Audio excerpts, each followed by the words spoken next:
에서 30mm입니다. KBS 라디오 저녁 종합 뉴스를 마칩니다. 아나운서 남현종이었습니다.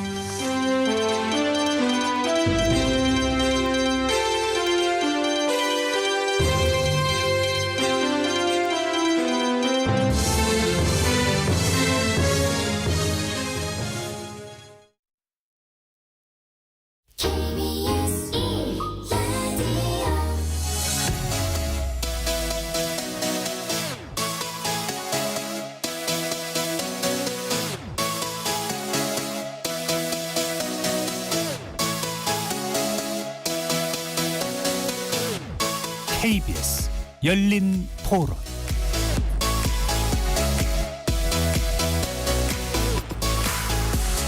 안녕하십니까. KBS 열린 토론 정준희입니다. 얘기가 나오긴 하거든요. 할로윈 그런 얘기 하다 보면 작년 이태원 여전히 트라우마나 그런 게 생각이 나지 않을까. 조심할 수 있는 부분은 다 같이 준비하는 게 맞고, 곧 할로윈인데 홍대 쪽에서 이번에는 많은 인원이 몰릴 거라고 그런 우려하는 얘기가 있더라고요. 사람 많이 몰리는데 사실 그런 걸 통제를 하는 게 참 어렵죠. 그래도 예전보다는 경찰분들이나 여러분들이 확실하게 행사할 때마다 많이 보이시는 것 같고, 이제는 이태원 참사 때문에 조심하지 않나 그런 정도인 것 같아요. 정책적으로 와닿는 거는 사실 못 느꼈던 것 같아요. 그냥 시간 끌기로 그냥 넘어가는 거다, 그렇게 생각이 들어요. 앞으로도 뭐 하려고 생각 안 할 것 같아요. 해결 방법이 없다는 게 가장 아쉽고, 해결 의지도 하나도 없고, 기대할 수도 없고. 근데 그런 것도 안 하면 어떻게. 결과적으로 그 밝히려고 하는 게 누구를 책임지려고 하는 건데, 다 1년 지나서 지금 책임 누가 더 져봤자 그런 일이 안 일어나도록 더 규제나 뭐나 이렇게 만들어야지 되지 않을까 싶어요. 안 지키면 지금 그건 진짜 심각한 거니까. 좀 바뀌었다고 생각을 해요. 지하철 타는 것도 그렇고 막 밀지 않는다던가 이런 것들이 좀 줄지 않았나 싶기는 해요. 자기가 당사자가 되지 않을까라는 생각이, 그런 트라우마가 생기지 않았을까 싶어요. 거리에서 만나본 시민들의 목소리 어떻게 들으셨습니까? 오는 29일이면 서울 한복판 이태원에서 일어났던 아주 안타까웠던 사고의 일주일기를 맞게 됩니다. 아직 그날의 기억이 채 가시지 않은 채 우리는 또다시 헬로윈데이를 맞게 됐는데요. 아직도 사건과 관련된 진상규명 작업은 계속되고 있고, 관계자와 책임자들에 대한 재판이 진행 중인 상황입니다. 때문에 다시 헬로윈데이를 목전에 둔 우리는 12구 참사를 떠올리게 되고, 뭔가가 빠져버린 채 안타까운 추모의 시간을 가져야 합니다. 12구 참사 1년, 우리 사회는 어떻게 변해있고 우리 무엇이 달라져 있을까요? 오늘 네 분의 전문가와 함께 이태원 참사가 우리 사회에 던진 질문 제대로 풀어가고 있는지 논의해보는 시간 갖겠습니다. KBS 열린 토론 지금부터 시작합니다. 살아있습니다. 토론이 살아있습니다. 살아있는 토론, KBS 열린 토론. 토론은 라디오가 진짜입니다. 진짜 토론, KBS 열린 토론. 오늘 토론 함께해 주실 네 분의 전문가 소개해드립니다. 곽대경 동국대 경찰사법대학 교수 나오셨습니다. 네, 안녕하세요. 박한선 서울대 인류학과 교수 모셨습니다. 네, 안녕하세요. 박한선입니다. 이창민 민변 이태원 참사 대응 TF 소속 변호사 자리하셨습니다. 네, 안녕하세요. 정상만 재단법인 한국재난안전기술원장 나오셨습니다. 안녕하십니까. KBS 열린 토론 문자로 참여하실 분은 샵 9730으로 의견 남겨주십시오. 단문은 50원, 장문은 100원의 정보 이용료가 붙습니다. KBS 일라드의 모든 프로그램은 유튜브를 통해서도 함께하실 수 있습니다. 자, 12구 참사 이제 1년이 되어가고 있는데, 지난 1년 어떻게 회고하고 어떤 생각을 하고 계신지 네 분 말씀 먼저 좀 들어보도록 하죠. 곽 교수님 먼저 말씀 주실까요? 네, 1년 전에 발생한 이태원 참사가 발생했을 때 과연 이게 정말 우리나라의 서울 시내 한복판에서 벌어졌던 사건일까에 대해서 이제 의구심을 가졌었습니다. 그리고 그 사건이 발생하기 얼마 전에 이제 인도네시아의 축구 경기장에서 이제 150명이 희생당하는 그런 어떤 사건이 있어가지고, 야, 인도네시아 같은 그런 나라에서 저런 일이 벌어지는 거, 그런 이야기를 했었는데, 우리나라에서 이런 159명의 아까운 생명이 희생당하는 이런 사건이 발생하고 그리고 그 200명에 가까운 사람들이 부상당하는 이런 일이 이제 벌어졌다는 거에 대해서 믿기지가 않았고요. 굉장히 이 이야기를 갖다가 할 때마다 보면 굉장히 가슴이 먹먹하고 여전히 아직 답답하고 여전히 아직까지도 정확하게 이제 진상 규명이라든지 책임 소재에 대한 확실한 파악 이런 것들이 이제 충분히 흡족할 만큼 아직 되지는 않은 그런 상태이기 때문에 이런 답답함이 더 가고 있는 게 아닌가 그런 생각을 해봅니다. 예, 당시의 황당함 그리고 여전한 답답함. 박한성 교수님. 네, 그 이태원 참사는 이제 다른 종류의 사회적 참사하고 좀 다른 경향이 있는 것 같습니다. 이제 1년 불과 됐을 뿐인데요. 사람들의 기억에서 좀 많이 사라진 것 같고 또 언론에서도 다른 종류의 참사보다 좀 언급하기 좀 꺼리는 경향이 있는 것 같습니다. 아무래도 이제 희생자분들의 기책사유가 좀 있는 거 아니냐. 안 올라갔으면 되는데 문제가 생겼느냐. 이런 식의 이제 정서가 좀 반영이 되다 보니까 대구 지하철 화재라든지 세월호 사고라든지 비해서 이 희생자라든지 그 유가족들에 대한 사회적 관심이나 혹은 지원 등이 좀 미진하게 진행되는 게 아닌가 이런 생각이 좀 들어서 안타까운 면은 좀 있습니다. 예. 자, 이창민 변호사님. 네, 저는 지금 프로그램 오프닝 때 살아있습니다. 토론이 살아있습니다. 이런 오프닝을 들었는데요. 저는 국가의 부재, 국가는 죽었었다. 지난 1년간. 특히 피해자나 유가족들한테는 국가는 없었다. 죽었다 이렇게 표현하고 싶습니다. 크게 이제 세 장면으로 잠깐 요약할 수 있겠는데요. 지난해 10월 29일 놀러 갔다가 아니면 즐기러 갔다가 아니면 약속 장소에 갔다가 다시 가족의 품으로 살아 돌아오지 못한 그 장면. 당시 국가의 국민에 대한 생명 그리고 질서 유지 의무를 방기하고 그 국가의 의무를 저버린 거죠. 그래서 국가는 없었다 이렇게 생각이 들고요. 두 번째 장면은 그 녹사평양 인근에 임시분향소를 당시에 설치했었는데 그때 극우단체 중 일부 활동가들이 피해자와 유가족들한테 차마 입에 담지 못할 욕설이나 비방을 했는데요. 그것도 그때는 경찰력을 동원해서 어떠한 제지도 하지 않아서 그때도 국가는 부재했다, 국가는 죽었다 이렇게 생각이 들고요. 마지막으로는 지금 시청 분향소가 있는데요. 이 분향소 역시 서울시에서 불법 건축물로 지정하고 개고 처분도 하고 그리고 변상금 부과 처분도 했거든요. 이런 걸 보면은 추모할 수 있는 권리마저도 박탈하려고 한다, 침해하려고 한다. 그래서 국가는 없다. 국가가 국민보호 의무를 완전히 저버렸다고 저는 생각이 그 세 장면이 가장 먼저 떠오릅니다. 예, 그 당시에도 그리고 지금까지도 그 중간에도 국가의 부재가 두드러졌다. 정상만 원장님. 네, 저는 직업상 이제 이런 여러 재난 사고가 이렇게 계속 접해왔지만은 그 참사 다음 날 이른 아침에 이 밀폐된 공간도 아닌 이 도로에서 150명 이상이 사망했다는 상황이 정말 황당했습니다. 그래서 이제 사실은 이번에는 좀 근본적인 대책이 마련될 수 있지 않나 이런 희망을 가졌습니다만은 결국은 그것이 거의 정쟁에 묻혀버리지 않았나 생각이 들고요. 그래서 이제 세월호 참사 이후에도 그랬지만 이 소 잃고 외양간도 못 고치고 있지 않나 이런 생각이 들게 됩니다.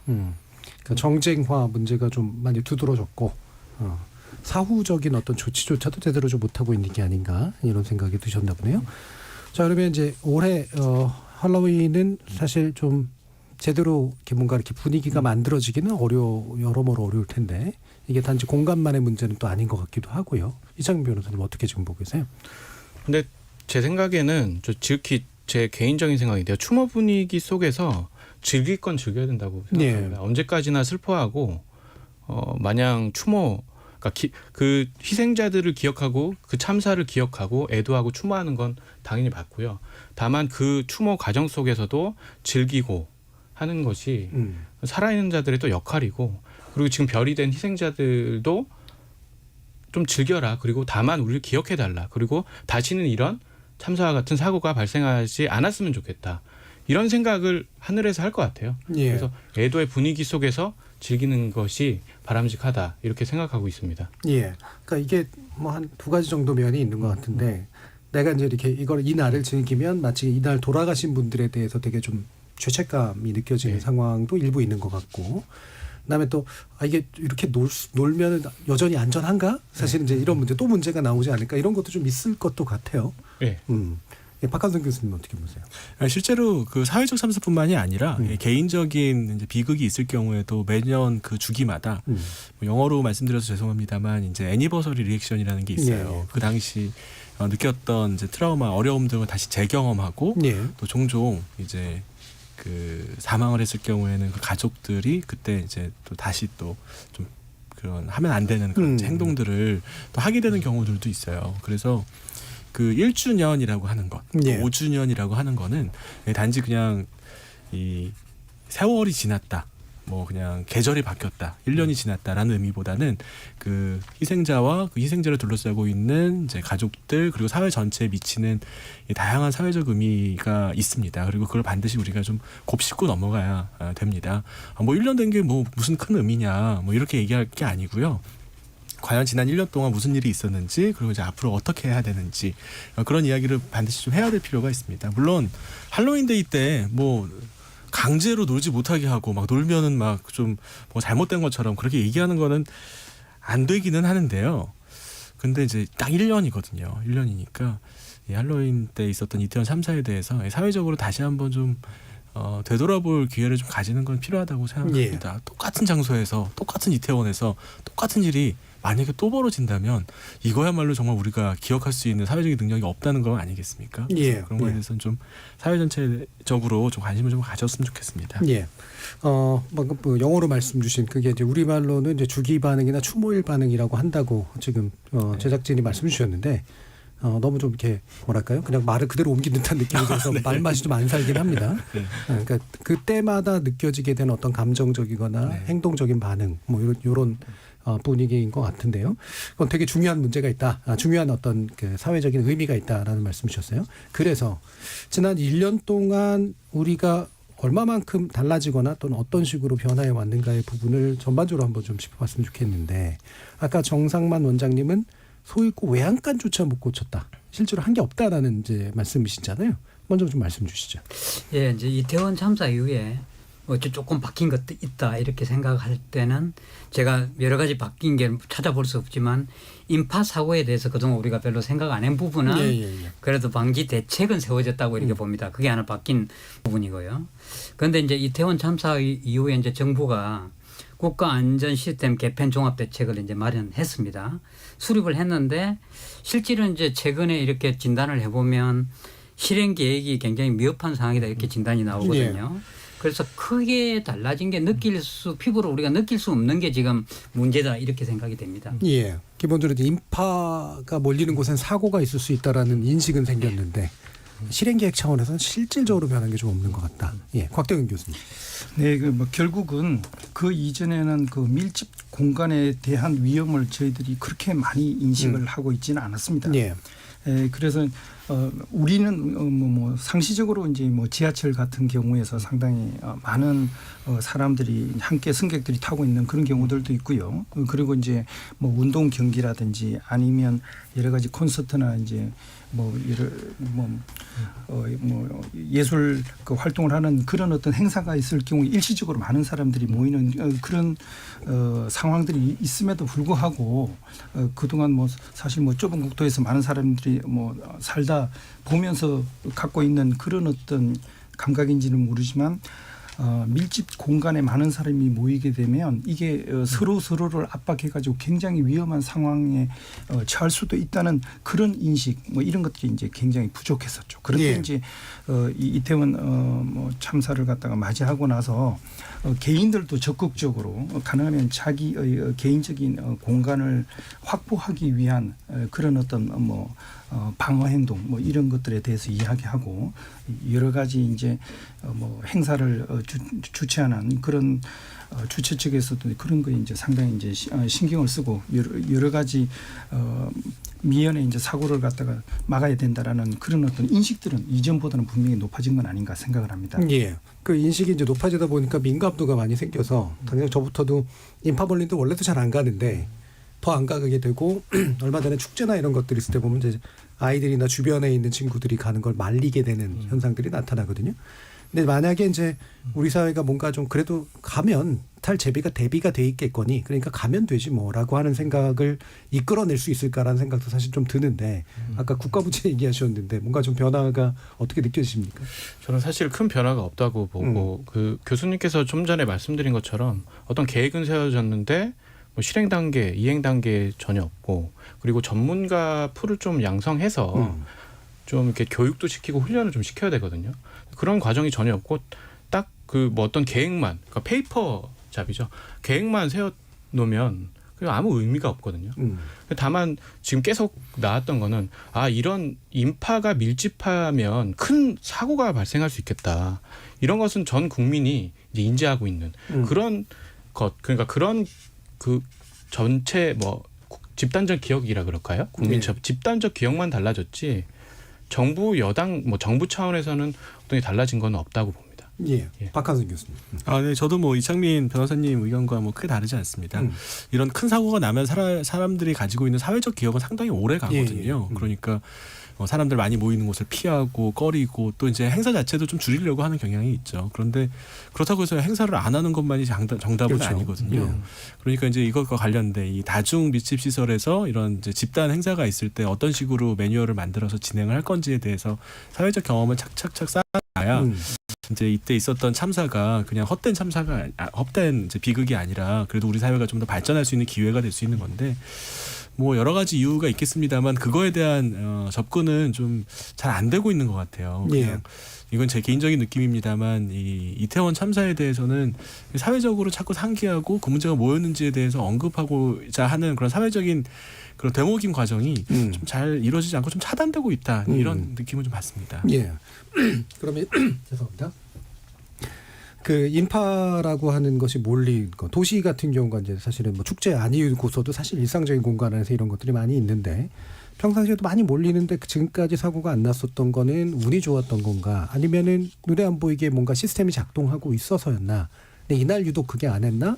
아니면 이날 유독 운이 나빴나? 뭐 여러 가지 생각들이 좀 들긴 드는데 우리 이제 도시가 사람들이 많이 몰릴 수밖에 없는 공간이라고 하는 점에 대해서 이 부분 이제 정상만 원장님 이렇게 기존의 인식 또는 이 부분에 대한 어떤 코멘트 해주시려면 뭐가 있을까요?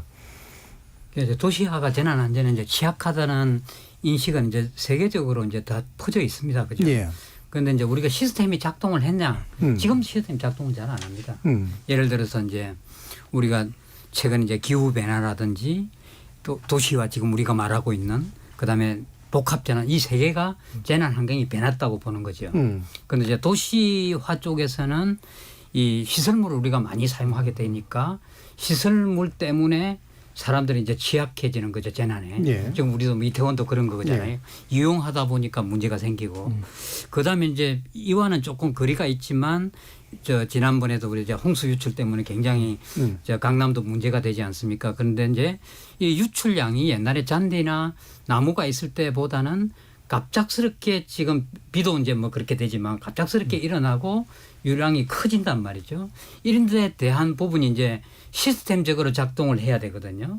그런데 시스템적으로 작동이라는 것은 그 하드웨어적인가 소프트웨어적인 게 있는데 하드웨어적인 거는 재료를 한다든지 이제 시간도 많이 걸리고 국민들의 또 이제 그 응답도 있어야 되고 이런 부분이 어렵습니다. 그런데 이런 부분에 대해서 그러면 소프트웨어적인 부분은 예를 들어서 뭐 내가 지하 뭐 3층에 있으면 지상 3층으로 올라가라든지 강남은 17m 정도 낮으니까 강남역은 그 위에 차를 가지 말라든지 이런 이제 이태원도 마찬가지죠. 하지 말라는 그 미리 몰리는 데 대한 어떤 사전 방지 이런 것들이 거의 없었거든요. 그런 부분에서 발생한 데 대해서 시스템이 작동하게 만들어야 되는 거죠.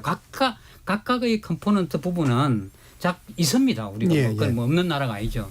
그런데 그것들이 현장에서 한 발 앞선 대응이 되고 현장에서 작동하게 되나 이런 부분은 지금도 잘 되지 않는다 이렇게 봅니다. 예. 그러니까 결국에는 사실은 예측도 되게 중요하고 당일에 이제 유입량을 통제하는 어떤 그 매뉴얼이나 이런 것도 되게 중요하고 그리고 이제 사고가 혹시라도 발생될 수 있는 지역들의 이제 어떤 인적 관리나 이런 것들도 중요할 테고 이후에 이제 대응하는 과정에서 이제 그 의료라든가 이런 식의 것들 구조 이런 것들도 이제 중요할 텐데 자, 이 문제가 이제 작년에 결국 발생됐던 거잖아요. 아직까지도 명확하게 뭔가를 짚기는 어렵지만 곽대현 교수님 보시기에 어떤 부분이 좀 문제였다고 생각하십니까? 결국은 지난번에 그 이태원 참사에서 이제 제일 문제가 되는 것은 이런 사고를 미리 예측하고 대비하는 예방 조치가 부족했다. 예. 그것이 이제 가장 중요한 게 아닌가 이제 생각을 합니다. 왜냐하면 작년의 그 할로윈은 그동안에 3년 동안 코로나로 상당히 위축되어 있던 사람들이 거리 제한이 풀리고 자유롭게 집단 행사를 할 수 있는 첫 번째 행사였습니다. 그런 이제 상황이 된 거죠. 그래서 바로 이전의 뭐 1, 2년 전보다는 훨씬 더 이제 많은 사람이 거리에 나올 거라는 그런 어떤 예측을 어느 정도 이제 해석을 했는데 실제로 그러면 구체적으로 어떠한 대응 방안을 마련해야 할 때일 건지 인구 밀집에 따라 가지고 얼마나 위험도가 높아지는지 뭐 이런 거에 대해서 여러 이제 다기관이 서로 이제 협력해서 그런 걸 미리 예측하고 대비하고 하는 그런 예방 조치가 이제 부족했다는 거죠. 예. 물론 그 지역에서 이제 지방자치단체에서도 이제 그런 자기 지역에서 발생할 수 있는 그런 어떤 위험 대비를 해야 되고요. 그리고 이제 경찰 같은 경우도 이런 행사에 들어오는 사람과 나오는 사람들, 입구와 이제 출구 그런 것을 갖다가 예측을 해가지고 그 인파를 갖다 적극적으로 이제 분산 관리하고 예. 하는 이런 거에 대한 뭐 예방 조치들이 미리 이제 짜여져 있고 그 이제 시간대별로 그게 이제 실행이 됐어야 되고 그리고 뭐 지하철 같은 경우도 지하철역에서 사람들이 그냥 바로 몰려서 나오는 것이 아니라 지하철역에서 나오는 사람이 어느 정도 숫자 이상이 되면 지하철을 갖다가 정차를 하지 않고 무정차 통과를 한 다음에 사람을 좀 분산할 수 있는 이런 뭐 계획들 이런 것들이 미리 대비가 돼 있어 가지고 실제로 그 상황에 따라 가지고 그것들이 하나하나 이제 실행이 되는 그런 준비들이 돼 있어야 되는데 너무 뭐 작년하고 크게 이제 뭐 다를 바 이제 없으리라 약간 뭐 많아지겠지라는 그런 정도 이제 좀 안일하게 생각을 하고 이런 대응 조치들을 적극적으로 마련하는데 좀 미흡했던 거 아닌가. 그리고 많은 관련 기관들이 미리 사전에 만나가지고 발생할 수 있는 이런저런 문제들을 미리 예측하고 그게 대응하는 이런 노력들이 부족했던 게 아닌가 생각합니다. 예. 그래서 가장 크게는 이런 예측 실패, 그러니까 예방하지 못한 거. 그리고 이제 주요 지점이나 또는 위험 지점에 대한 통제가 안 이루어진 거, 그리고 이를 위한 협업들이 이제 불분명했던 것, 뭐 이렇게 이제 짚어주신 것 같은데요. 지금 사실 지금까지는 대부분이 사법적인 관점에서의 진상 규명이잖아요. 그리고 처벌이고요. 어느 정도까지 좀 진행이 됐죠, 이정민 변호사님? 지금 사법적인 관점에서 처벌도 아직 뭐 마무리가 되지 않았습니다. 네. 5건의 재판이 진행 중인데요. 그 5건의 재판이 아직 현재 진행형이고. 대표적으로는 박희영 용산구청장, 이임재 전 용산경찰서장을 비롯해서 5건이 진행 중이고 6명이 구속 기소가 되었는데 지난 7월에 6명 다 석방돼서 지금 석방된 상태로 재판을 받고 있습니다. 근데 재판과 관련해서 피고인들은 혐의 사실, 즉 공소 사실을 전면 부인하고 있고 뭐 반성의 기미조차 전혀 보이지 않고 있는데요. 특히 이임재 전 용산서장 같은 경우는 몰랐다. 실무자들이 계획 단계에서부터 보고를 제대로 안 했고 당시에 10월 29일 날 뭐 보고를 제대로 받지 못해서 내가 인식한 시점이 참사 이후에 1시간이 훨씬 지난 이후에야 이 참사, 이 사건에 관해서 인식했다. 이래서 몰랐는데 어떻게 대처 내지 대응을 할 수 있겠냐. 이렇게 부인하고 있는 것이고요. 그리고 박희영 용산구청장 같은 경우는 그 경찰 업무다. 예. 네, 우리 업무가 아니고 경찰 업무다. 책임 떠넘기기식 발언이죠. 예. 혐의 사실, 공소 사실 이렇게 부인하고 있는데요.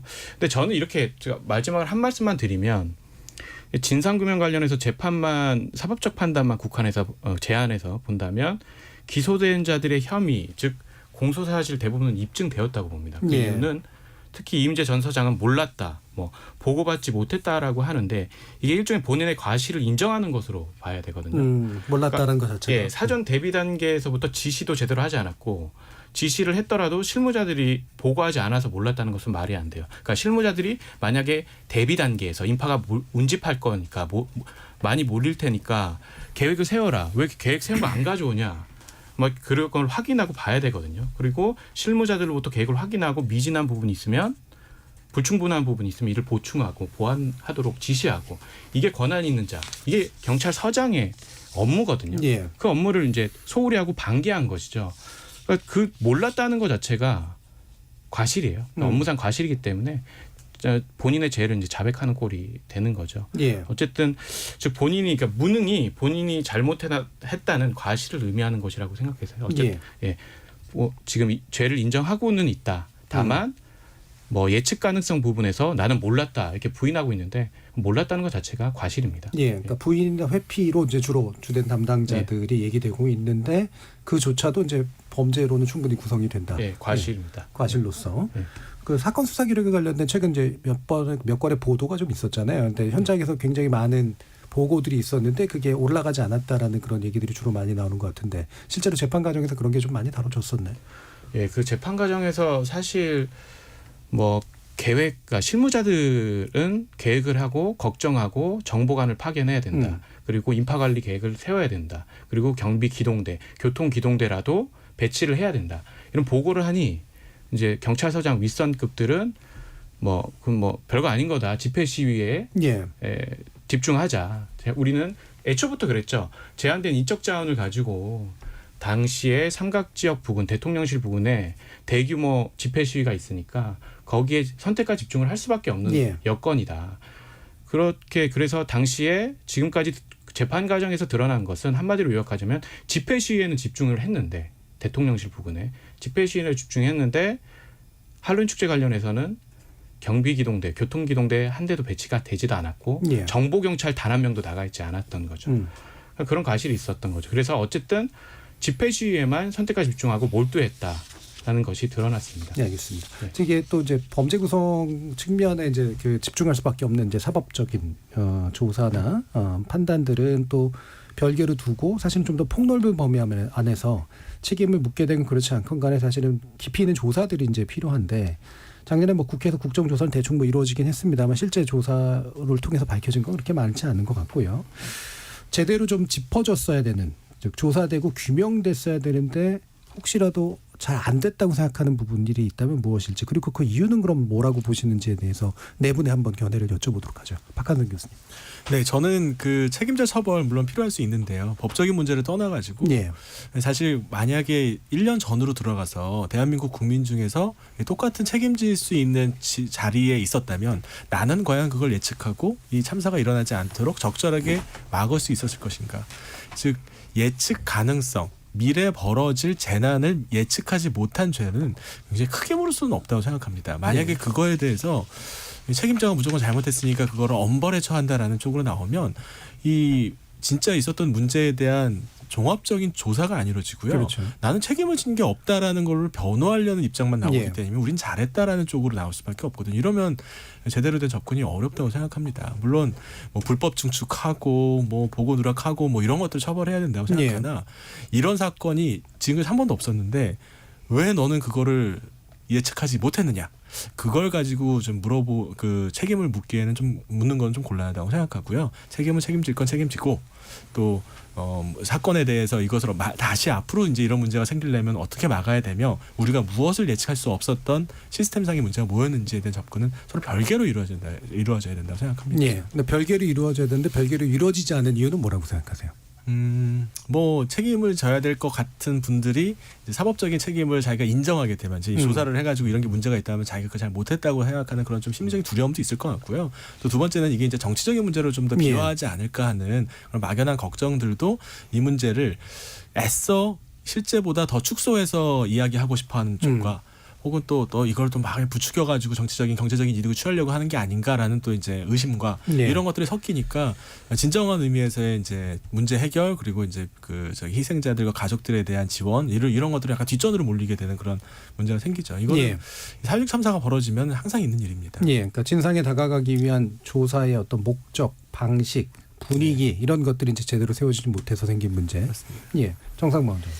저는 이제 아까 교수님 말씀하신 부분에 이렇게 예방 대비를 못했다고 우리가 어떻게 하기는 좀 힘든 부분이죠. 이렇게 재난 관리의 단계라는 것은 재난 및 안전관리 기본법에 예방 대비 대응 수습 또는 복구 이제 이렇게 예. 나눕니다.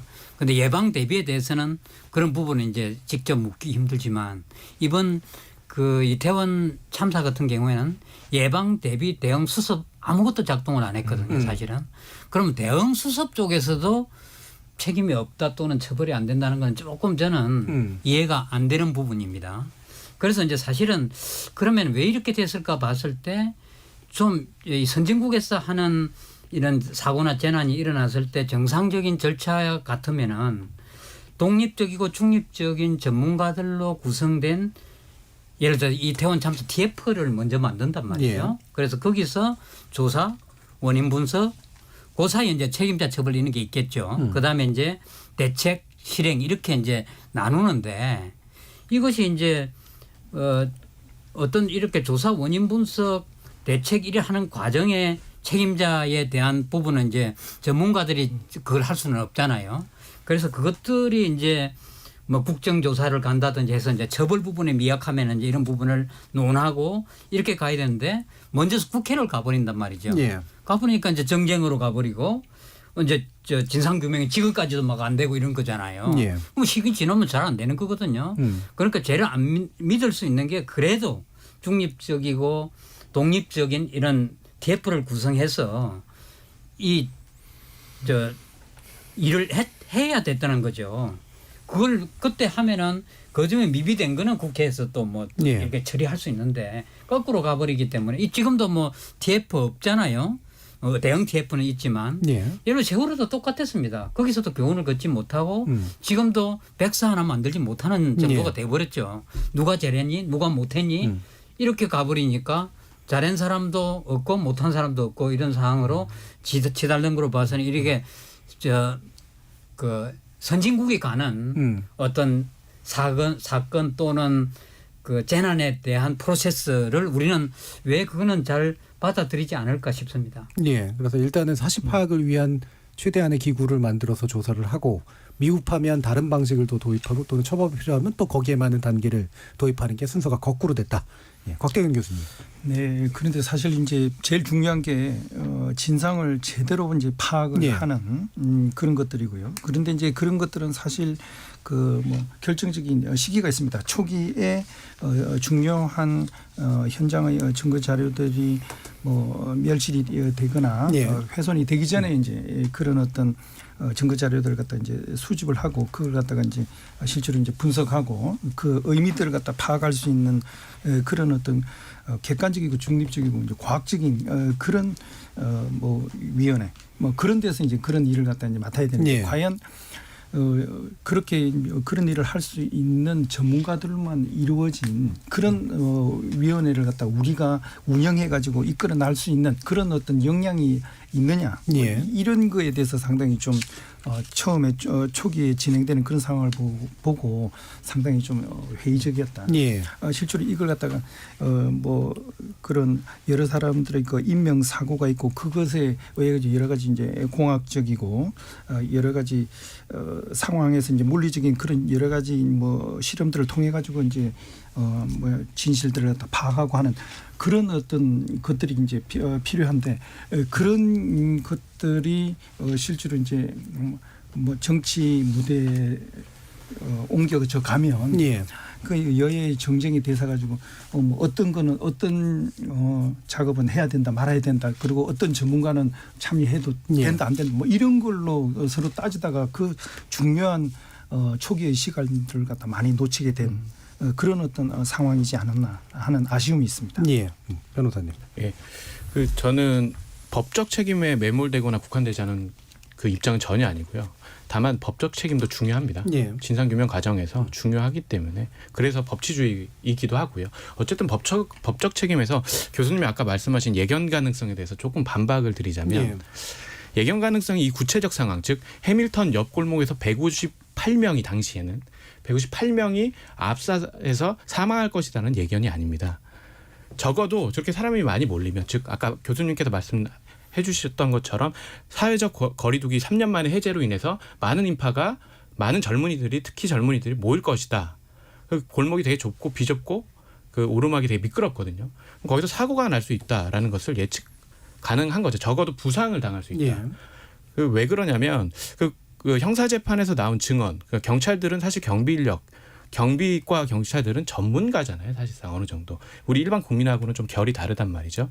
어느 정도 전문가인데 그들이 증언을 어떻게 하냐면 그렇게 많이 모이면 적어도 세계 음식 문화거리, 즉 이태원역 1, 2번 출구 들어가는 그러니까 그 계단, 예. 역 계단이죠. 역 계단에서부터 발을 잘못 헛딛거나 그러면 항상 많이 몰렸기 때문에 큰 사고가 발생할 수 있고 뭐 추락 사고도 발생할 수 있다는 건 당연히 알고 있었다. 그래서 윗선, 즉 뭐 용산 서장이라든지 이런 사람들한테 교통기동대라도 그 배치가 필요하다라는 취지로 건의를 했던 거죠. 예. 그러니까 그 예견 가능성에 있어서 정확한 이러한 구체적으로 참사가 발생할 것이다가 아니고 적어도 부상당할 수 있다.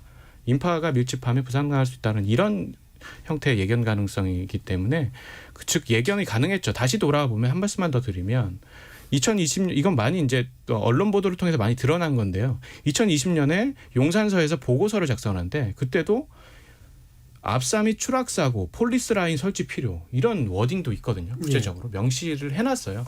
그러니까 충분히 예견을 했던 거죠. 그런데 유독 이번에는 아까 말씀드린 것처럼 집회 시위에만 선택과 집중할 수밖에 없었다라는 것이죠. 예. 이상입니다. 예. 그래서 뭐 말씀처럼 이제 사망에 대한 예견이 아니라 사고에 대한 예견은 이 일상 어떤 범주 안에 있었던 거기 때문에 그 수준에 맞는 법적 책임에 대한 논의는 좀 필요하다 정도로 좀 정리를 하고요. 일부 마치기 전에 유가족 문제를 좀 얘기해 보죠. 이게 사실 그러니까 유가족들이 지난 1년간 어떤 상태였을까? 사실 뭐 답답하고 억울하고 막막하고 뭐 이런 것들로만 저는 표현이 되는데 박한선 교수님 보시기에 어떠세요? 유가족한테 정말 힘든 시간이었을 예. 겁니다. 그 사망이 사회적 참사가 일어났을 때 어떤 좀 긍정적인 의미가 있는 활동이 일어나다가 이제 비극이 일어나게 될 경우, 예. 뭐 예를 들어서 나라를 지키다가 이렇게 이제 뭐 전사를 하셨다든지 이런 경우에는 트라우마가 물론 있지만 그래도 어느 정도는 좀 수그러들 수 있는 그런 여지가 있어요. 근데 이제 이런 경우에는 사회적인 지원을 받기 굉장히 어려운 상황이거든요. 사람들이 이태원에 왜 갔는데 뭐 이런 식으로 이제 비난하는 그런 사회적인 분위기가 분명히 있거든요. 그러니까 유가족이 그런 얘기를 어디다가 이제 대놓고 얘기하기도 좀 어려운 상황입니다. 그 여론에서 부정적인 입장들 또 이제 사회적으로 그런 거에 대해서 지지해주지 않는 입장들 뭐 이런 것 때문에 더 큰 이제 낙인에 빠지게 되고 이제 사회적인 오해를 빠지게 되는 경우가 있죠. 또 책임을 묻는 과정들 또 이제 재판에 참석해야 되고 그것을 계속 추적해야 되는 과정들이 그때 있었던 트라우마를 계속 재경험하게 만드는 그런 문제들도 있습니다. 또 이제 젊은 사람들이 많이 갔었거든요. 예. 그래서 이 가정 내 주 수입원이게 되는 경우가 많아요. 예, 그래서 가정 내에서 이제 경제적인 어려움에 또 놓이게 되는 경우들도 있거든요. 근데 지원이라는 게 지금 뭐 상담이라든지 이런 것들을 좀 지원해 주는 게 있는데 그런 것만으로 좀 많이 부족한 경우가 있죠. 그래서 그런 여러 가지 현실적인 문제, 또 사회적인 문제, 또 뭐 이런 이제 법적인 책임을 묻는데 걸리는 그런 이제 다양한 노력들 이런 것들이 이 이태원 참사의 이제 희생자의 가족들을 더 힘들게 만드는 여러 가지 복합적인 트라우마라고 생각합니다. 예, 지금 이제 지난 1년간 심리 상담 7천 건이 넘는 것으로 나오고 있는데 이게 어느 정도로 좀 위험하거나 또는 이제 심각하게 좀 봐야 되는 정도의 내용들일지 한번 말씀 주시면 어떨까요? 그 이태원 참사와 관련해 가지고 뭐 잘 아시겠습니다만 이제 외상후 스트레스 장애 가 이제 생기는 경우가 많아요. 이제 처음에는 급성 스트레스 장애로 왔다가 그 이후에 외상후 스트레스 장애로 이제 진행하게 되고 앞서 말했던 것처럼 되게 다양한 이제 그런 지연성 요인들이 생기게 되면 복합 애도로 이제 가는 경우가 많습니다. 그런 경우가 이제 이런 일주기 반응이 있을 때 더 심해지는 경향이 있고요. 근데 치료는 좀 적극적인 치료를 해야 됩니다. 근데 치료를 해도 잘 좋아지지 않는 경우가 있어요. 원인이 잘 해결되지 않으면 상담이나 약물 치료를 해결되지 않는 경우도 많고 특히 가장 관심을 가져야 되는 건 고위험군입니다. 예. 이제 이런 문제가 있을 때 뭐 일상적인 행동, 그 생활이 안 된다든지 혹은 이제 하면 안 되는 행동들을 자꾸 상기하게 되는 정도의 예, 심각한 경우가 있으면 특별하게 주의하고 관리해야 되고요. 필요한 경우는 입원이 필요한 경우들도 있습니다. 그리고 아마 지금도 그 몇 분들이 그렇게 해서 좀 집중 관리를 받고 있는 걸로 알고 있습니다. 마지막으로 이 가족들이 느끼는 그런 어떤 심정은 정말 소중한 가까이 있었던 소중한 사람들이 이제 더 이상 존재하지 않는다. 여기서 예. 오는 엄청난 정신적인 충격과 함께 우울이 지속됩니다. 예. 그래서 이 사람들이 일단 사망을 했다는 그런 어떤 일차적인 그 사실을 갖다가 받아들이기가 굉장히 이제 어렵죠. 예. 거기에다가 이제 2차 피해가 이제 있는 것들이 주변의 사람들이 뭐 이런저런 예. 그 돌아가신 분들에 대해서 이제 이야기를 한다든지 특히 이제 언론에서 이제 이런저런 이제 보도 중에 상당히 좀 부정적인 그 보도 그런 것들을 무시하고 뭐 안 들은 것처럼 이렇게 할 수 있지만 그렇지는 않거든요. 네, 또 이제 그렇죠. 주변에서 여러 가지 이야기들 나오고 요즘 같은 경우는 특히 또 뭐 인터넷에서 이런저런 댓글들 이런 것들을 갖다 접하게 되면 굉장히 고통을 갖다 느끼게 되는 그런 2차 피해가 있고요. 또 이제 남아 있는 그 이제 유가족들 이런 사람들의 또 이제 명예 뭐 이런 것들이 이 사건 때문에 굉장히 이제 손상을 받고 회상을 받고 자기의 일상적인 생활을 갖다 제대로 이제 하지 못하게 예. 되는 그런 어떤 고통을 받게 되면서 그 기간이 이미 이제 1년이 됐기 때문에 뭐 이분들의 이제 심리 상태는 굉장히 뭐 우울하고 뭐 고통과 불안 속에서 헤어나오지 못하는 그런 상황이 되고 있는 거 아닌가 그렇게 보여집니다. 예. 그래서 이렇게 직접적으로 이제 심리적인 어떤 고통을 겪게 되기도 하고 주변의 어떤 분위기에 의해서 고통을 겪게 되기도 하고 또 제대로 이제 생활을 할 수 없기 때문에 생기는 부가적인 고통들이 이제 또 있을 테고요. 그 중에 이제 유가족들이 지금 이제 거리에 또 나서는 분들이 또 계시잖아요. 이 부분에 대해서 이창민 변호사 좀 말씀 주시죠. 그렇죠. 거리로 나서는 것 자체가 참담한 예. 현실이라고 보는데요. 말씀하셨던 것처럼 일상을 영위하지 못하는 거거든요. 일상을 영위하지 못하고 있는 게 이제 가족들을 떠나보낸 것도 당연히 뭐 2차 가해 많이 말씀하셨으니까 이건 생략하고요. 있겠지만 자기 자녀들이 일상을 하다가 돌아오지 못한 거거든요. 축제 즐기러 갔는데 쉽게 말해도 놀러 갔는데 이제 다시는 돌아오지 못하니까 거기에 대해서 부모로서 죄책감도 엄청 클 거거든요. 예. 어떤 형태로든. 그래서 일상을 누리지 못하고 있고 그리고 무엇보다 중요한 것은 아까 지금 책임자 처벌, 뭐 진상규명, 대책 마련에 대해서 계속 이야기가 나왔는데요. 지금 그 누구와도 그 책임 있는 윗선 라인 아무도 책임지지 않고 정치적 도의적 책임도 지지 않고 있고 그래서 뭐 진상규명이 제대로 안 됐으니까 대책 마련은 당연히 안 됐겠죠. 예. 그래서 미래 세대를 위해서 대책 마련을 해야 된다. 이런 의지가 되게 강력하신 것 같아요. 그래서 거리로 나와서 홍보도 하고 우리 미래 세대는 이러한 참사를 다시는 겪지 않아야 된다. 그래서 꼭 인식의 전환도 어느 정도 필요하다. 이런 것 때문에라도 유가족분들이 거리로 나와서 나오는 것 같습니다. 예, 그러니까 자신의 고통도 있지만 이 우리 사회를 위해서 이제 자신들이 뭔가를 해야 된다라는 그런 생각까지 있으신 것 같습니다. 자, 일부를 통해서 이제 1년이 된 12구 참사에 관련된 현재까지의 진행 상황들을 짚어봤는데요. 청취자 여러분들이 보내주신 문자 듣고 이후에 대책 관련된 논의 2부에서 이어가겠습니다. 정의진 문자 캐스터. 네, 지금까지 청취자 여러분이 보내주신 문자들 소개합니다. 이영일님. 이태원 참사 책임 소재는 정권이 몇 번을 바뀌더라도 반드시 가려서 법적으로 책임을 물어야 합니다. 7377님. 휴가 성수기에 해변가에서 이태원 참사와 비슷한 사고가 났어도 놀러가서 당한 사고라고 하겠습니까? 어쨌든 사고가 났고 인명피해가 발생한 것이 본질입니다. 9982님. 1년이 다 되었는데 책임지는 사람도 없고 이태원 도로도 제대로 정비되어 있지 않습니다. 그냥 시간이 지나면 잊히겠지 하며 방치하는 이 사회가 원망스럽습니다. 김진희님. 이태원 참사는 가장 기본적인 안전대책과 조치가 없었던 사고였습니다. 사람이 많이 모이면 동네 행사에서도 자원봉사자들이 질서 유지를 위해 조치를 취하고 행동합니다 해주셨고요. 유튜브에서 느레랑님. 이태원 사건이 다시 살아나길 바란다면 진상규명과 책임자 처벌을 제대로 하는 게 우선입니다. 그래야 다시는 그런 사고가 나지 않겠구나 믿고 다시 가게 되는 거죠. 네, KBS 열린 토론. 이 시간은 영상으로도 생중계하고 있습니다. 유튜브에 들어가셔서 KBS 일라디오 또는 KBS 열린 토론을 검색하시면 지금 바로 토론하는 모습 보실 수 있습니다. 방송을 듣고 계신 여러분이 시민 논객입니다. 계속해서 청취자 여러분들의 날카로운 시선과 의견 보내주세요. 지금까지 문자캐스터 정희진이었습니다. 토론은 치열해도 판단은 냉정하게 복잡한 세상을 바꾸는 첫걸음은 의외로 단순할지도 모릅니다. 평일 저녁 7시 20분 당신을 바꾸는 질문. KBS 열린 토론 정준희입니다.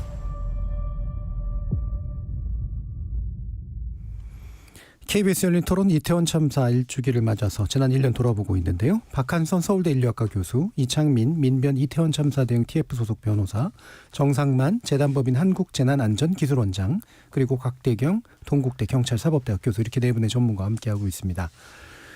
자, 최근 문제를 좀 짚어봐야 될 텐데요.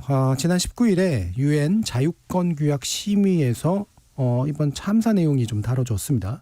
근데 우리 정부 대표단이 한 이야기가 지금 사회적 논란이 되고 있는데, 대부분의 진상을 규명했다라고 이제 입장을 밝혔기 때문에 여기에 대해서 이제 유가족 측이나 이번은 굉장히 다른 생각을 가지고 계신 분들이 이게 우리 정부가 해야 될 얘기냐라는 그런 반응이 나오고 있죠. 여기에 대해서 정상만 원장님 어떻게 생각하시는지 먼저 의견 주시죠. 그래서 이제 여러 참사에서 사후 수습이 참 안 되는 폭이거든요. 예. 앞에 부분은 잘 일어났다고 하더라도 마지막 수습 처리가 사후 수습이 안 되는 부분 중에 하나긴 하지만요. 이런 부분에 우리가 조금 방향을 틀어서, 문화가 우리하고는 좀 다르지만은 그 미국의 9.11에서 어떻게 했는지를 한번 우리가 따져볼 필요가 있습니다. 그것은 이제 지금도 우리는 정부와 유가족 간의 소통에 좀 문제가 많이 있지 않습니까? 그런데 거기는 이제 그 일어나고 나서 이제 우리가 지금 잘 안 되는 부분이 추모를 어떻게 하고 처리하는 부분이 안 되잖아요. 이 부분과. 그럼 이런 부분에서 우리가 어떻게 다짐을 해야 되느냐. 그다음에 마지막으로 이것을 아까 말씀하셨죠. 관광 쪽으로 활용한단 말이죠. 예. 그래가지고 이제 이것을 세 개를 다 하모나이즈 한단 말이죠. 우리는 한쪽에 너무 치우치면 이게 이제 좀 어려움에 직면하거든요. 그래서 추모 공원을 주성하잖아요. 어쨌든 예. 그 추모 자체만을 위한이라기보다는 전체 광장을 형성하는 거죠. 형성을 하고 그다음에 이제 이렇게 당했으니까 더 큰 웅장한 무역센터를 하나 만들잖아요. 미국에서 가장 그 높은 빌딩을 만들잖아요. 그것도 뭐 뉴저지나 뉴욕 시민들이 돈을 모아서 만든다고, 정부가 하지 않는다 이거죠. 그래서 만들고 그다음에 이제 무너진 이제 무역센터가 이제 2개였잖아요. 지금 하나로 만들어놨지만 거기다가 이제 분수대를 설치했잖아요. 예. 설치하면서 그 분수대 옆에는 그 돌아가신 분들의 이름을 다 적어둔단 말이죠. 그 옆에는 그 불에 의해서 문제가 됐으니까, 화재에 의해서. 예. 그러니까 이제 그 불에 가장 견딜 수 있는 나무들을 심는단 말이죠. 예. 그다음에 이제 거기 관광을 하게 만드는 거죠. 맨날 추모만 할 수는 없잖아요. 그죠? 그런 것들을 활용을 한다는 거죠. 그러니까 아까 한쪽에 너무 치우치면 지금은 이제 슬프고 많이 힘들겠죠. 그런데 그것이 계속 갈 수 있게 만드는 거잖아요. 하나는 추모 공간도 만들면서 그다음에 이제 다짐. 그러니까 한번 부셔보라는 거거든. 그 예. 새로 지은 거는 가장 안전하고 가장 강하고 이런 건물을 무역센터를 지은 거죠. 그래서 그것을 또 관광 홍보로 적극적으로 활용한다는 거죠. 뉴욕에 가는 사람은 거의 다 9.11 그라운드 제로를 간단 말이죠. 예. 이런 정도로 이렇게 성화시키고 그 하모나이즈 시키는 것이 중요하다 이렇게 봅니다. 예. 그래서 사태에 대한 정확한 조사, 그다음에 그 당사자와의 소통, 그리고 충당한 추모, 그리고 사회적 극복, 이런 요소들이 이제 복합적으로 어우러지게 해야 되는데 지금의 이제 정부의 태도에는 좀 결함이 있다라고 보시는 거고요. 예, 곽대균 교수님. 네. 사실 뭐 이런 것들의 이제 가장 이제 기초적인 것들이 있었던 일들에 대한 사실 확인을 하고요. 뭐 진상 규명이 이제 제대로 되는 그런 바탕에서 이제 예. 시작을 해야 되는데 이제 그것도 뭔가 이제 좀 아쉽고 이제 미흡하고 이제 부족하다 그래가지고 그런 건데 여기에 보면 현재 유가족들의 그 아픔에 대해서 실제로 뭐 이 사태를 갖다 해결하고 수습을 해야 되는 그런 입장에 있는 그런 여러분들이 충분히 공감하는 그런 어떤 능력들이 좀 부족한 거 아닌가 예. 그렇게 생각합니다. 물론 실제로 정말 자기의 소중한 가족들이 아픔을 당한 그 사람들과 뭐 당연히 뭐 같을 수는 없지만 그래도 기본적으로 그런 소중한 사람을 잃었던 그런 사람들 결국 우리 대한민국 국민들이고 그리고 이제 그 당시 이태원에 왔던 사람들 같은 경우에 누구도 뭐 그런 사고를 당해 가지고 사망을 하리라고 예상도 못했었고 아무런 자기들이 그런 어떤 일이 벌어지는 데 있어 가지고 어떤 기책 사유를 뭐 가진 그런 사람들이 아니란 말이에요. 우리의 이제 소중한 국민들 더더군다나 많은 사람들이 이제 20대 30대 젊은 영웅들이 제대로 이제 꼽히지 못하고 정말 안타까운 그런 어떤 뭐 결과를 맞이했는데요.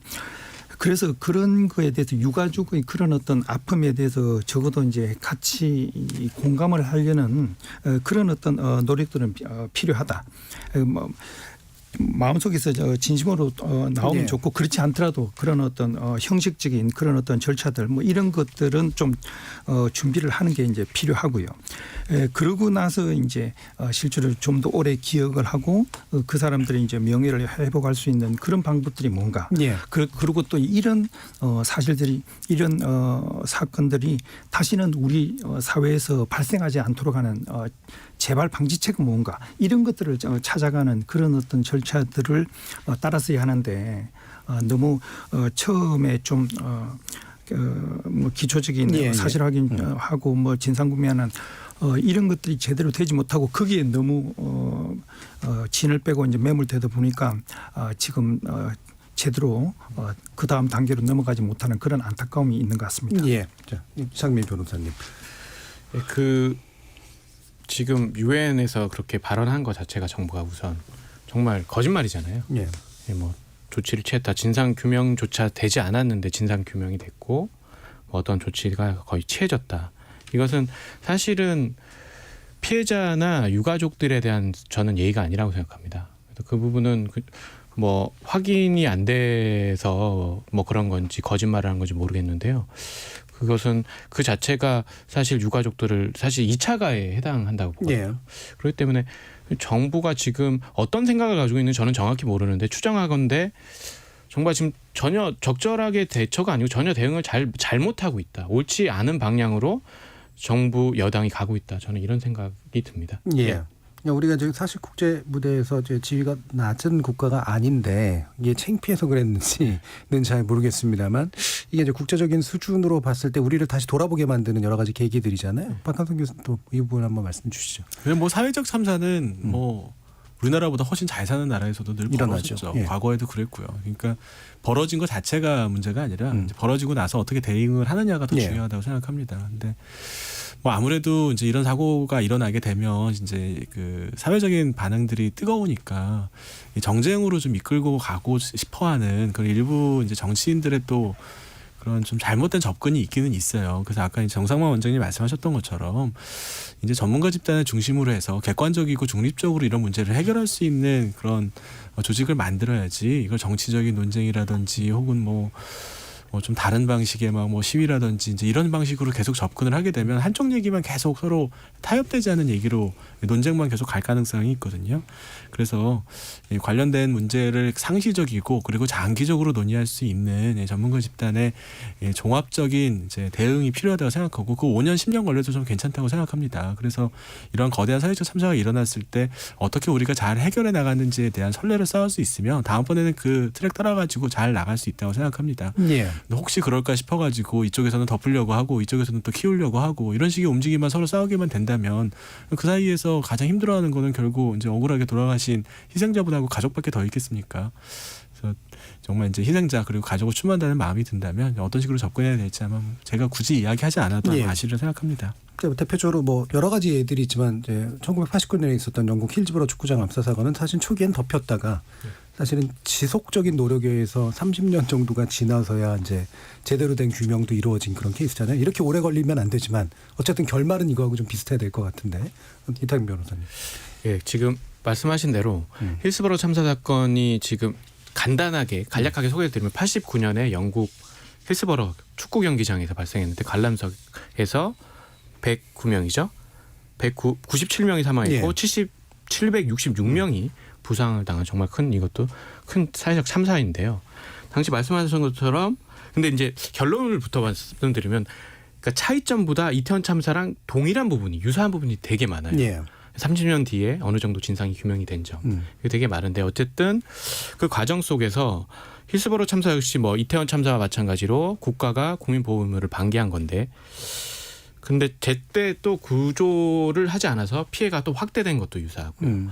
거기다가 정부와 경찰은 사과 한마디 하지 않았고 오히려 집단적으로 2차 가해를 조장하고 말씀드렸다시피 사과도 안 하고 오히려 조직적으로 사건을 은폐 심지어 조작까지 해요. 이건 제가 한 말이 아니고 나중에 사건 조사 보고서가 이렇게 그 결론을 내죠. 조사 결과를. 조작 은폐까지 정부 차원에서 하게 되죠.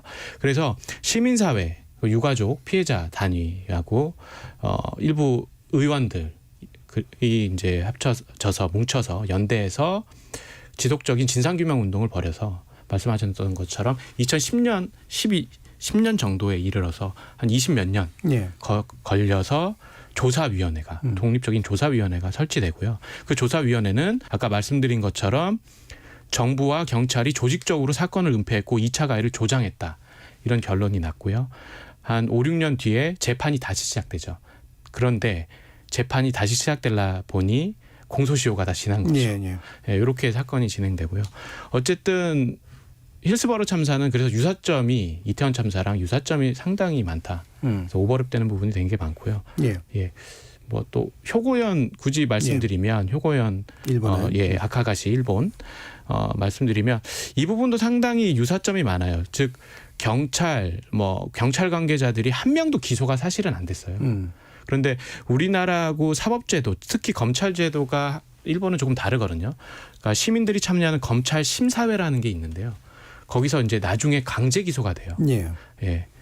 그것도 각고의 노력 끝에 시민사회 각고의 노력 끝에 강제 기소가 되고 다만 당시 효고현 아카시시 경찰서장이 사망해요. 그래서 책임을 물을 수 없겠죠. 직접 물을 수 없었다. 물을 수 없었다. 다만 일본은 상당히 좀 다른 점이 있었는데요. 일본은 뭐 지진 이런 그 자연재해도 사실 많아서 사회적 합의가 어느 정도 형성되어 있던 게 뭐였냐면 독립적인 조사기구가 필요하다는 것은 당시에 사회적 합의가 어느 정도 있었다고 하더라고요. 그래서 이 아카가시 효고현 참사 사건 당시에도 참사 한 열흘 만에 독립적인 진상조사위원회가 만들어졌고 6개월 뒤에 이 보고서가 결과가 나온 거죠. 이 부분은 한국이 사실은 배워야 될 점이 아닌가. 아까 많은 교수님들이 지적하셨던 것처럼 독립적인 조사위원회가 만들어져야 된다. 저는 이렇게 보고 있습니다. 그래서 지금 이태원 참사 특별법이 일단 야당 주도로 마련이 돼서 이제 신속처리 안건으로 지정돼 있는 그런 상황인데 이게 이제 정쟁의 결과물이냐 아니면 그래도 그나마라도 좀 더 이렇게 진상규명에 다가갈 수 있는 제도적 장치로서 유의미한 것이냐 이 부분에 대한 견해도 있을 수 있을 것 같아서요. 정상무 원장님이 전문적으로 보시기에 어떤 점을 좀 주목하십니까? 아까 말씀드린 대로 사실은 정상적인 TF를 만들어서 했다면 이런 일은 안 일어났을 겁니다. 그런데 이제 우리가 근본적인 대책 마련이 이제 가장 중요한데 그러면 이제 이런 패스트 트랙을 해가지고 법안이 만들어지면 이게 이제 해결이 되느냐. 이 부분은 저는 조금 개를 달리합니다.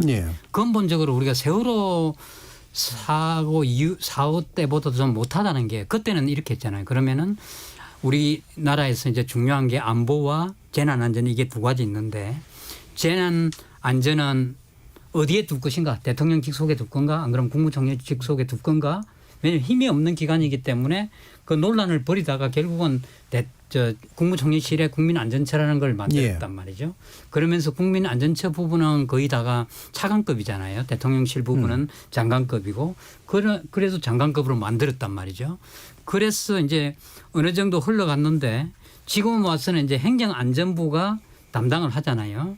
그 속을 들여다보면 어쨌든 우리나라는 대통령 중심제이기 때문에 대통령하고 어떤 소통이 돼줘야 되거든요. 재난안전이 발생했을 때는. 그럼 지금 행정안전부에 체계가 행정차관이 있고 안전은 차관도 아니란 말이죠. 차관급이야. 본부장이야. 이 양반은 국무회의는 말할 것도 없고 차관 회의에도 참석을 못해. 이런 조직 가지고는 어렵다는 것이고요. 그럼 지금 아까 그 조직이 대통령실이나 국무총리실에 없으면은 대통령실에 그러면 재난안전비서관이라도 있나? 이것도 없어요. 예. 그럼 지금 암담 만드는 거예요. 다른 우리가 여러 가지 세부적인 것들을 지금 우리가 얘기하고 있잖아요. 이게 되면 바뀌려면 조직부터 바뀌어야 되겠죠. 이런 부분부터 이렇게 해가야 되는데 그 생각은 없고 뭐 그냥 딴 일을 주로 하는 거잖아요. 많은 일들이 우리가 평소에 사실 답이 있는 일들이거든요. 예. 그걸 모아서 다시 얘기하는데 그치고 그것도 뭐 투자와 관심이 있어야 이루어지는데 결국은 투자도 뭐 그렇게 잘 안 된다는 얘기 아닙니까? 그래서 이제 이런 부분 패스트 트랙으로 가서 뭐 자꾸 이렇게만 하는 것이 옳은가 이런 부분은 좀 저는 긍정적으로 보지는 않습니다. 예. 그러니까 이것도 이제 그 어쨌든 야당 주도로 처리됐다는 것도 좀 제약이 좀 있고요. 그다음에 포괄 범위도 사실은 제약될 수밖에 없기 때문에 말씀처럼 이제 정부나 여당이 또 같이 움직이는 뭔가가 필요할 텐데 이게 왜 잘 안 되고 있을까라고 하는 그런 의문과 아쉬움도 있을 것 같습니다. 이창민 변호사님. 예, 그 사회적 합의가 이제 공론화가 돼서 정부 여당과 야당이 같이 함께 예. 나아가는 게 가장 바람직하고 원칙적인 모습일 것 같은데요. 이게 아까 계속 논의 과정에서 나왔는데요. 이게 정쟁화가 되어버려가지고요. 알 수 없이 패스트 트랙을 태웠다고 그럴게요. 예. 패스트 트랙을 태웠는데 그 과정에서도 상당히 진통이 많았습니다. 정쟁화가 돼서 원래 원안보다는 독립적 조사기구가 많이 권한이 조금 축소됐고 예. 그런 과정을 거쳐서 어쨌든 패스트트랙 지정돼서 지금 법사위에 계류 중인데요. 근데 저는 이 말씀을 드리고 싶어요. 만일 그렇게라도 안 한다면 영국 힐스버러처럼 30년 뒤에나 아니 그것도 보장이 안 되잖아요. 100년 뒤에나. 그러면 이게 시간이 자꾸 지나면 증거는 날아가기 마련이고 예. 기억은 희미해지기 마련이거든요. 그렇기 때문에 지금에라도 저는 패스트트랙으로 한 것은 어느 정도는 바람직하다고 봅니다. 다만 저도 아쉬움은 많이 남습니다. 예. 예. 이런 제도적 정치에 관련된 부분들도 다른 분들 견해 들어보죠. 곽대근 교수님. 예, 사실 뭐 이런 문제들이 발생을 하고 나면 이게 아까 이야기했던 대로 좀 원인에 대한 그런 어떤 진단을 하고요. 그러고 나서는 이런 문제가 발생한 그 원인들을 갖다 줄이고 해결하기 위해서 우리가 법과 제도를 어떻게 만들어야 될 건가 이런 거에 대해서 예. 상당히 이제 많이 이제 논의를 하긴 합니다.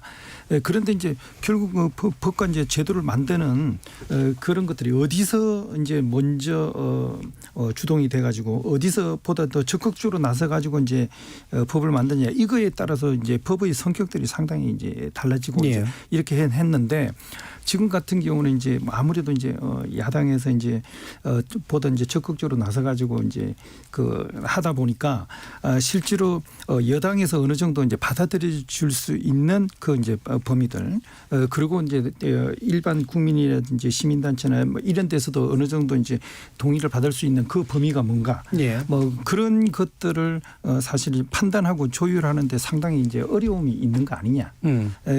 그래서 실제로 이제 많은 그 뭐 시민단체들이나 아니면 관련된 단체들이 정말 한번 터놓고 난산 토론을 해가지고 어디까지 범위를 갖다 정하자. 어디까지는 반드시 해야 된다.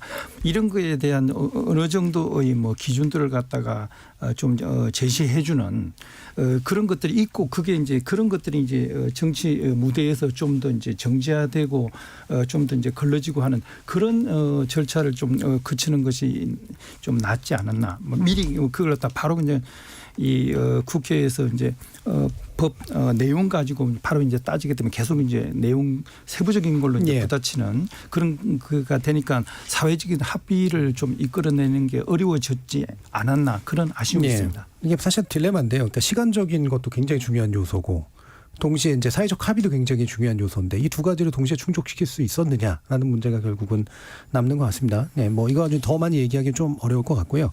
박한수 교수님께 그러면 아까 이제 그 정상만 원장님도 말씀 주셨지만 이 추모와 극복 단계로 가는 것들이 굉장히 중요하다라고 이제 말씀 주시잖아요. 지금 사실 계속 사고는 나고 있고, 그래서 우리가 어떤 식으로 이런 부분들이 나오면 추모하고 극복해 나갈 건가에 대한 우리 나름의 어떤 틀들이 좀 필요할 것 같은데 어떻게 생각하세요? 뭐 그건 불가피한 일입니다. 예. 앞으로 뭐 이제는 우리나라에서 이제 사회적 재난이 전혀 일어나지 않는다. 그렇게 예측할 수 없는 예, 일이거든요. 그럼요. 앞으로 계속 일어날 거예요. 그래서 물론 이제 발생 가능성을 제일 줄이는 것도 중요하지만 발생을 했을 때 어떻게 대응을 하는지도 이제 아주 중요하거든요. 자꾸 정쟁으로 가고 뭐 하고 싸우고 하니까 문제가 해결이 안 되는 건데요. 그래서 이제 추모에 대해서 어느 정도 이상의 가이드라인을 좀 만드는 것도 필요합니다.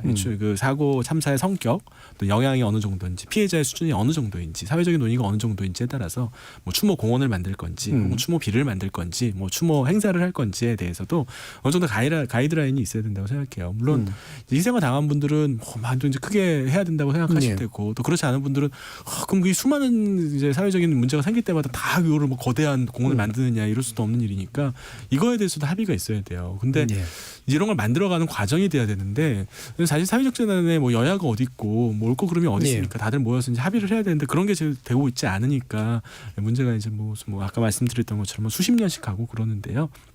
근데 너무 비관적으로 보실 건 아닙니다. 다른 나라에서도 다 겪었던 일이고요. 지금도 여전히 벌어지고 있는 일들이니까요.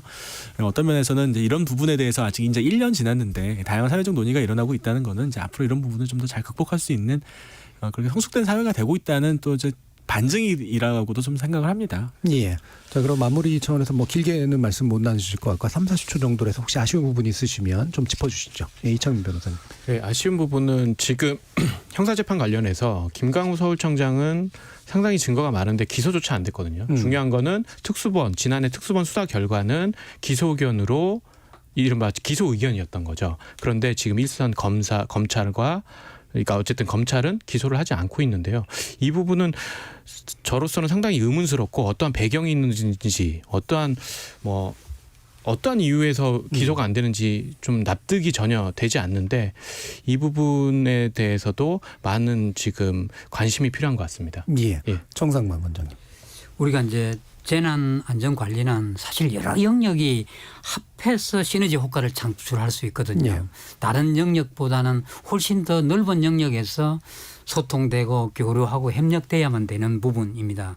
그래서 현재는 우리가 지금 재난 안전 관리도 좀 잘 안 되는 부분이잖아요. 이렇게 그 참사가 일어나다 보면은 여러 섹터들이 어떤 소통도 안 되고 관리도 안 되고 이렇게 안 되는 부분이잖아요. 사실은 우리가 장래의 목표는 이런 관리로 만족할 수 없거든요.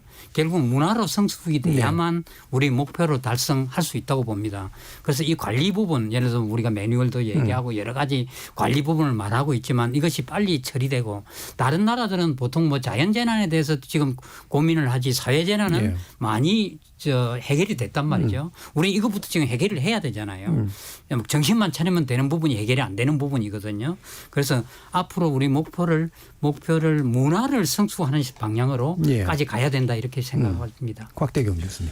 네, 결국 뭐 이런 일들이 이제 있을 때 우리가 이제 고민을 하는 게 이런 일이 반복되는 걸 어떻게 좀 뭐 완전히 없앨 수는 없겠지만 좀 줄여볼 수 있을까 뭐 이건데 그러면 이런 위험 상황들 이러한 위기 신호들을 갖다가 어떻게 하면 우리가 가능하면 빨리 좀 찾아내가고 그래가지고 그 발견한 그 신호에 맞게 신속하게 대응하는 그런 어떤 사회적 시스템을 갖다가 만드는 그런 노력들이 앞으로는 좀 더 우리가 더 신경 쓰고 이제 만들어 가야 될 부분이 아닌가 그런 생각을 해봅니다. 박한선 교수님. 오기 전에 주변 사람들한테 관련돼서 좀 몇 가지 물어봤는데요. 흥미롭게도 자신이 평소에 지지하거나 혹은 가지고 있었던 정치적 입장에 대해서 정치적인 거랑 상관이 전혀 없는 이태원 참사에 대한 입장이 달라지는 거를 제가 봤습니다. 우리 사회가 이 정치적인 문제와 별로 관련이 없는 누구나 당할 수 있었고 그때 저라도 이태원에 있었으면 똑같은 일이 당했을 수 있습니다. 그런 상황에 대해서도 자신의 정치적 입장이라는 렌즈를 투영해가지고 한쪽 극단적인 입장으로 바라보고 있는 경향이 있어서 그런 부분들은 우리 사회 전체가 좀 극복을 해야 된다고 생각을 합니다.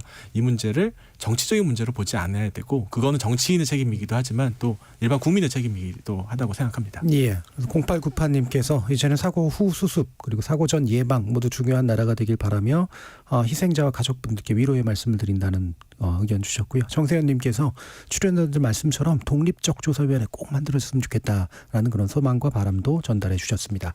오늘 KBS 열린 토론은 이것으로 모두 마무리하겠습니다. 함께해 주신 네 분, 이창민, 민변, 이태원 참사 대응 TF 소속 변호사, 정상만, 재단법인, 한국재난안전기술원장, 곽대경, 동국대 경찰사법대학 교수, 그리고 박한선 서울대 인류학교 교수, 네 분 모두 수고하셨습니다. 감사합니다. 예, 고맙습니다. 감사합니다. 진상규명과 추모에 대비된 여러 말 가운데 가장 많이 나오는 게 아마도 은폐와 망각일 겁니다. 상처를 치유하기 위해서는 덮고 잊고 새살이 돋게 만드는 것도 필요하겠지만 그보다 먼저 드러낼 걸 드러내고 알 걸 알고 기억할 걸 기억해야 치유가 제대로 시작될 수 있는 게 아닐까 싶습니다. 참여해주신 시민 농객 여러분 감사합니다. 지금까지 KBS 열린 토론 정준이었습니다.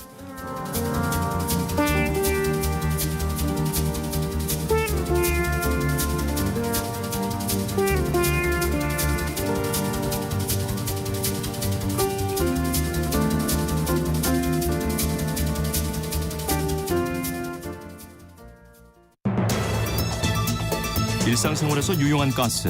하지만 가스를 안전하게 이용하지 않으면 큰 사고를 부를 수 있습니다. 2, 3일에 한 번 가스 연결 부위에 비눗물을 발라 점검하는 습관이 중요합니다.